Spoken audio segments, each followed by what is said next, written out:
మాజీ మంత్రి హరీష్ రావు చేసిన ఆరోపణలపై చాలా ఘాటుగా స్పందించారు మంత్రి పొంగిలేటి శ్రీనివాసరెడ్డి. ఆయన చేసిన ఆరోపణలు ఖండిస్తూ వివరణ ఇస్తూనే సరికొత్త ఆరోపణలు చేస్తారు ఆయన. ఆ ఆరోపణలేంటి, వివరణ ఏంటి? Let's watch.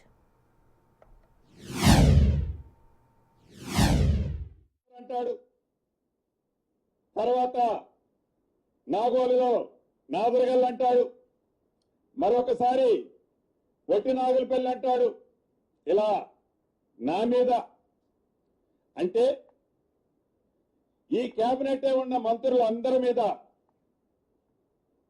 వారికున్న బురద ఏదైతే ఉందో, వారికి ఏ బురద అయితే ఉండి ఆ బురదని మేము పక్కోడికి అంటిస్తే, ఆ మంత్రులకో ఈ ప్రభుత్వానికో పూస్తే మేము శుభ్రంగా ఉంటామని భ్రమలలో బతుకుతూ అసత్యాలని, అబద్ధాలని నిజాలుగా చిత్రీకరించడం కోసం ఎలా గడిచిన కొద్ది రోజుల నుంచి వారు ప్రవర్తిస్తున్నారో మనకి స్పష్టంగా కనిపిస్తుంది.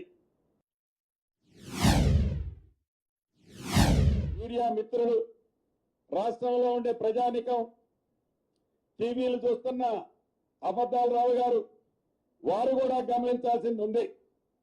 అయ్యా, 2014లో మీ ప్రభుత్వంలో United land marks private limited, alpha estate housing limited private limited, omega developments ventures private limited అనే ఈ 3 సంస్థలకి 1/9/2014 ఆనాడు మీ ప్రభుత్వం ఉంది. మీ ప్రభుత్వంలోనే ఈ నాదర్గుల్ గ్రామంలోని ఈ 613 సర్వే నెంబర్లో రిజిస్ట్రేషన్ చేసింది మీరు కాదా? ఈ భూమిని రిజిస్ట్రేషన్ చేసింది మీరు కాదా? మా ప్రభుత్వం వచ్చిన తర్వాత వేసింది. మా ప్రభుత్వం వచ్చిన తర్వాత ఇది ప్రభుత్వ స్థలము, దీన్ని నాలా చేయలేము అని ఈ ప్రభుత్వం వచ్చిన తర్వాత మేమేశాం. నువ్వేయలేదే, వేసింది మేము. కౌంటర్ వేసి దీని మీద కొట్లాడుతుంది మేము. ఏమి చేస్తున్నాయో ఆ ప్రైవేట్ లిమిటెడ్ కంపెనీలలో నా పిల్లం కానీ, నా కొడుకు కానీ, నా కుటుంబ సభ్యులు కానీ ఎవరైనా ప్రైవేట్ లిమిటెడ్ కంపెనీల్లో ఉంటే ఛాలెంజ్, అబద్ధాలు రావు. ఏదో మ్యాటర్ తీసుకొచ్చి, ఎక్కడదో అవుట్డేటెడ్ కేసు తీసుకొచ్చి ఆ అవుట్డేటెడ్ కేసుని ఇదిగో అని ఒక అబద్ధాన్ని పేపర్ చూపించినట్టు చిత్రీకరించొద్దు, ఖబర్దార్ అని ఈ వేదిక ద్వారా తెలియజేస్తున్నాను.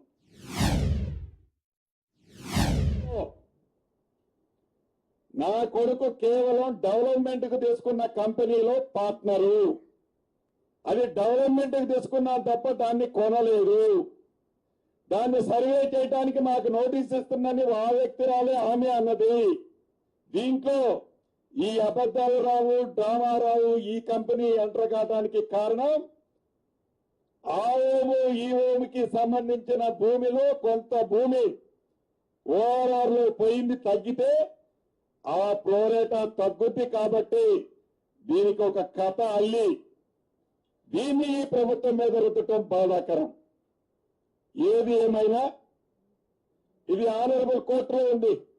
కోర్టు ఏ రకమైన తీర్పిస్తే ప్రభుత్వం తప్పకుండా ఆ తీర్పుకి కట్టుబడి ఉంటుంది. దీంట్లో ప్రభుత్వం ప్రత్యేకమైన ఇంట్రెస్ట్ ఏమీ ఉండదు. కన్స్ట్రక్షన్ కి ఈ క్రషర్ కి సంబంధం ఏంటి? క్రషర్ ఉన్న ప్రదేశం మొదటి నుంచి తిరుమల ఇండస్ట్రీ, మెటల్ ఇండస్ట్రీ వాళ్ళది అనేది చాలా స్పష్టంగా ఓల్డ్ డాక్యుమెంట్ ఉంది. కరెంటు బిల్లులు కానీ, ఆనాడు వాళ్ళు రైతులతో రాసుకున్న అగ్రిమెంట్లు కానీ, ఆనాడు అతని క్రషర్ అక్కడ ఉందనేది కానీ పూర్తి ఎస్టాబ్లిషన్ సంబంధించిన డాక్యుమెంట్ ఉంది. రాఘవ కన్స్ట్రక్షన్ కి ఆ క్రషర్ కి సంబంధం ఏంది? ఎట్లంటారు అంటే ఇదిగో అధ్యక్ష అని అసెంబ్లీలో చెప్తాడు ఆ అబద్ధాలరావు గారు. ఉరిదీయమంటాడు. లీటర్ పెట్రోల్ కొనడానికి 100 రూపాయలు ఉంది కానీ అగ్గెపెట్టలేదని అబద్ధపు మాట ఎంతుందో ఈ ఉరితీయమనే మాట కూడా అంత పచ్చి అబద్ధం. అంటే డ్రామాలు. ఇది పంది ఎలా బురదను పూసుకొని వచ్చి ఆ శివానికి పుయ్యాలని తాపత్రయపడితే ఆ శివం తిరగబడి అడవి పందిని ఆ బురదలోంచి లేకుండా తొక్కి చూపిస్తుంది.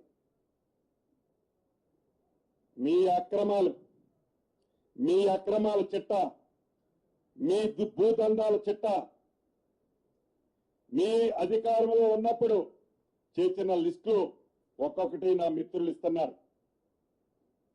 ఒక్కొక్కటి బయటికి తీసే సందర్భం తప్పకుండా తొందరలోనే ఉంటది.